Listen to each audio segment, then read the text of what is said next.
it's necessary. I don't think I'll need a mic. I project freezing. Thank you. Good evening, everybody. I bet you some of you are a little bit like me. I'm Sean Bonner. I got here yesterday, and I'm on a completely different time scale. So I'm going to try and reverse what usually happens. Usually what happens is you go slower because you're trying to think of things. I'm actually going to try and speed it up. See if you can hang with me. The talk today is about, well, everybody's sort of been here before. What got you here? Will it get you there? Is sort of the question. And let's talk about the here and there of this a little bit. You remember when you first realized that you were going to be able to go to the World Finals and you're so excited? And then it dawns on you. Doing more of what I've been doing so far, is that sufficient to do competitively well at the Worlds? And it dawns on you it isn't. There's some things you're probably going to have to do different. It's not just practice more. You're going to have to look at the strategy more. What are the problem sets like? What are the people? How should I act as a team? And that last bit is the one I'd like to talk about the most. Because I know a lot of people will talk about algorithms and stuff. But how do you compose a team that's more likely to be successful? And I think everybody in here probably has an opinion, an experience, or things like that. So this conversation is supposed to start a conversation about how do we put together good teams that are successful, and what do some of the people who have been very successful here at the World Finals in the past, what have they done? What have the teams been like? What are the characteristics of some of these teams? And perhaps in sharing that, we'll be able to have even stronger teams among all of us. So the second thing I have here is, well, you know, when you got that, you had that sinking feeling, right? That oh gosh, I think I'm in trouble feeling. You ask the question, what are the other teams like? What are the problem sets like? Are they easier or tougher? Yeah, you notice I marked out the easier. How should I prepare, or our team prepare? And what are the resources that are out there? And by the way, that last question, me asking at different places, has helped me a great deal. By the way, this is our third year having a team at Rose-Hulman. So it's being here is exciting, really, really exciting, but I am nascent in my understanding, and so is my team.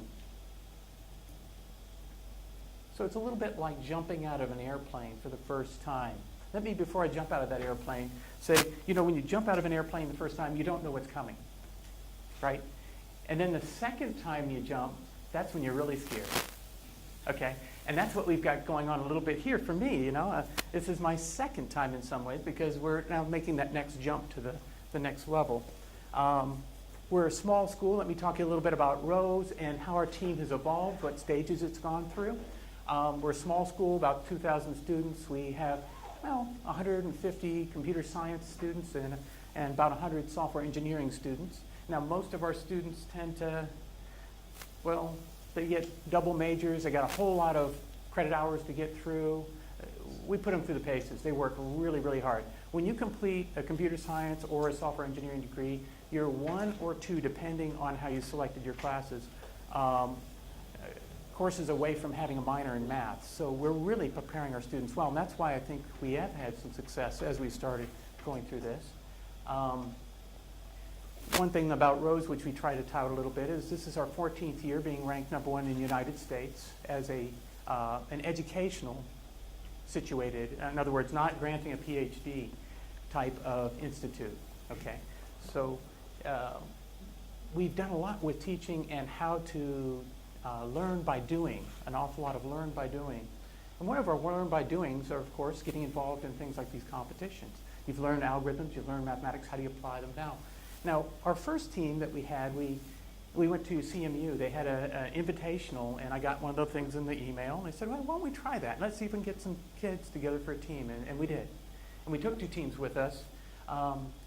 We turned out to be relatively successful. And the folks at CMU I am indebted to because they encouraged us a great deal. They said, you guys did very, very good here. We won that one.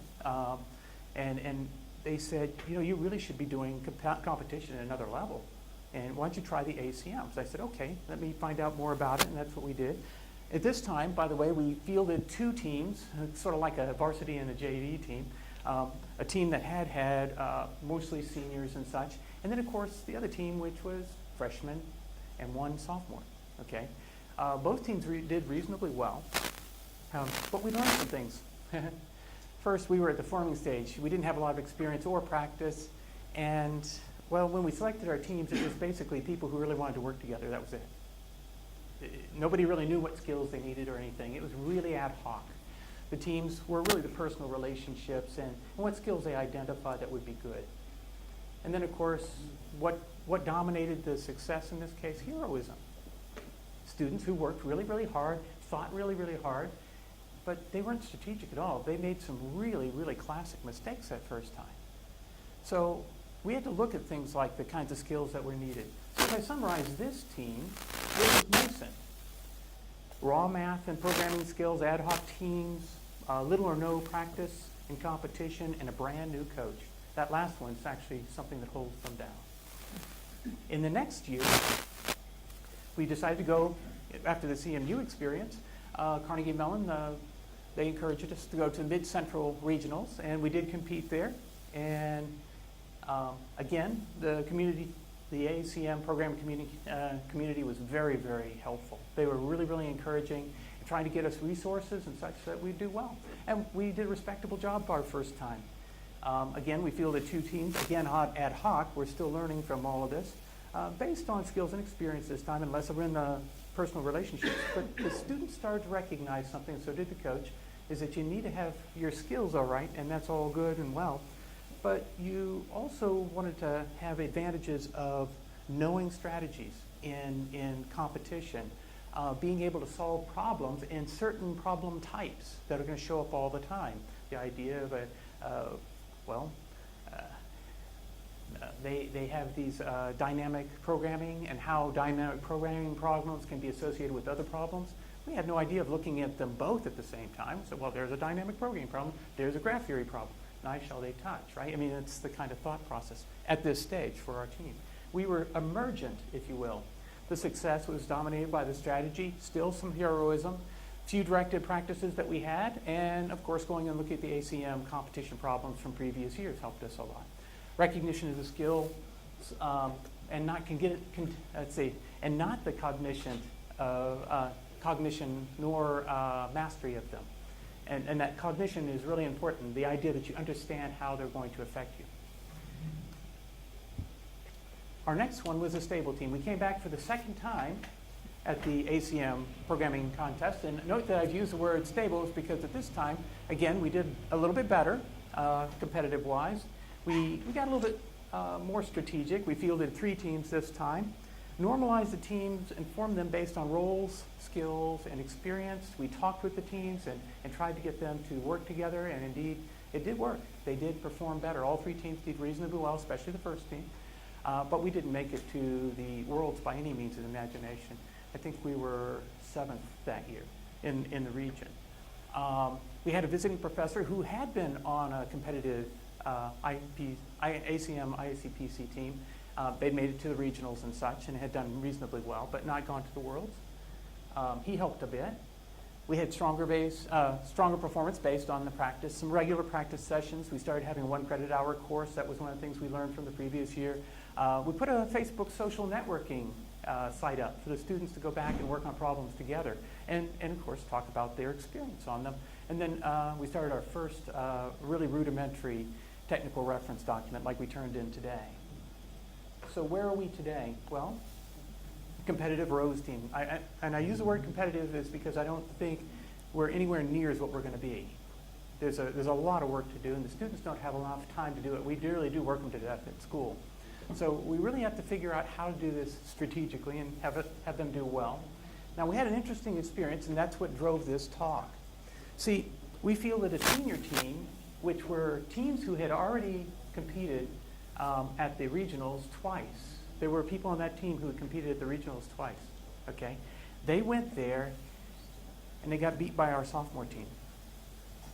It was really an interesting thing because they were way out ahead of them. And at what point, they kind of went really, really fast and said, well, what made them different? And it was all about the team and how the team worked together.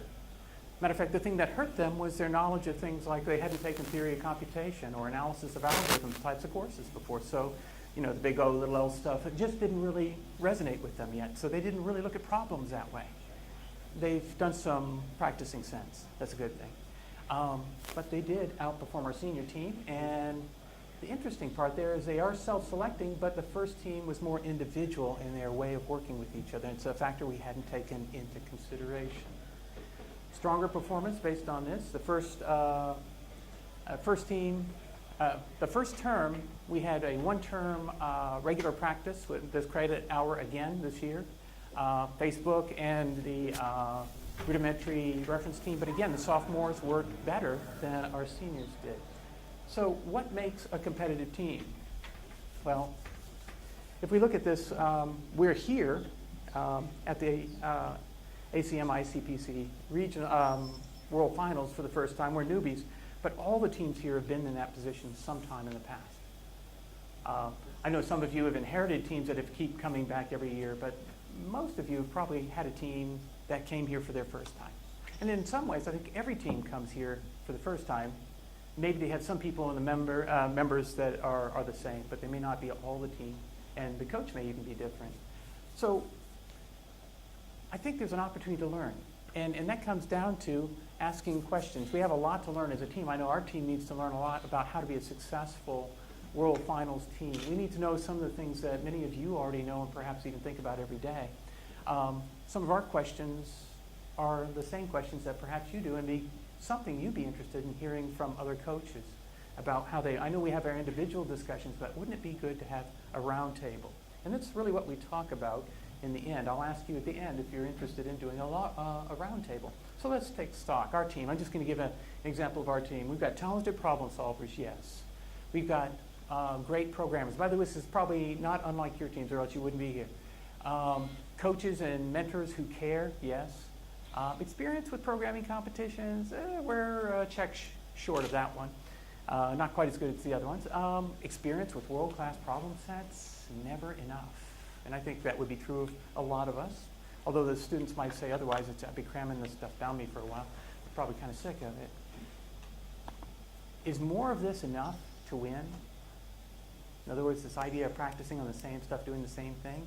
Is it a canonical model for being successful at the world competition? I would say there are some things that are there. Working hard, yes. Doing previous problem sets, yes. Knowing problem-solving techniques, yes. Strategy, yes. All of these are necessary, but are they sufficient to be in the top three? What is there? Maybe that's the thing we need to know. Where is there? So, for motivation of individuals, it may be different. Person would be happy to be in the top 3 or in the top 10. Okay. Perhaps, is it like sports? I don't know if anybody has ever had the situation where they looked at the national team versus the all-stars. We have a thing in the United States called, like basketball, they have an all-star team versus a national team. Invariably, the national team beats the all-star team. Now, the all-star team is made of, everybody's a Mozart on the team. You know, they're just all extraordinary players. And they play a team that is suboptimal, but they've learned to work together and play as a team. And as a result, they win. Is that true, that same kind of thing, true when we're talking about doing an intellectual exercise, a very strong intellectual exercise, the battle of the brains? Are there other things that are factors? What motivates teams that have won in previous years? What recognition is given to the winning teams for their cultures, the places they live? What drives that successful team? I'd like to hear that from other folks besides our own, and I think my proposal sort of gets at that. I think I'm sitting at about 12 minutes now, so I propose, and there's actually been, Bill has put a spot on the agenda tomorrow at 10:15, 10:20. I'm sorry, not tomorrow, Tuesday. I can tell. See, I remember that jet lag thing? Sorry. Oh, it's true. Now I'm going to be really messed up. Hold on. What I'd like to do is assemble some of these coaches. Some of you folks I would really like to have there. I've had a couple of the folks who've had successful teams in the past say they're going to be there.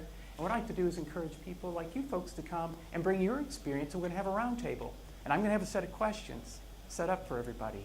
And we're just going to go walk through those questions and talk. And people talk about their experience. And I think this was very helpful. We went and we had this invitational in Chicago. And they did a similar thing in a shorter span that was very nice there. It wasn't targeted at teams. It was targeted at algorithms and practice and things like that. This one's a little bit more targeted. They'll look at the teams and how you put together teams, successful ones. Are they all Mozarts or are they, well, a mix? And with that, I'd open it up to comments or suggestions, perhaps things you would have ideas that might go into this roundtable. You know what? It's definitely an airplane ride, isn't it? Yes, but I would encourage everyone to spread the word.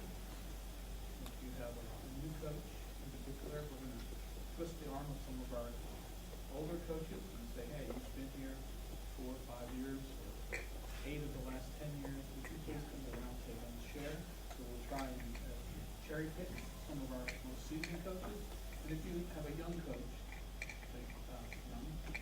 a new coach, There we go. doesn't matter how old they are. He's looking at my gray beard. Encourage them to come so that they can begin to sort of benefit from the shared knowledge of the ICPC.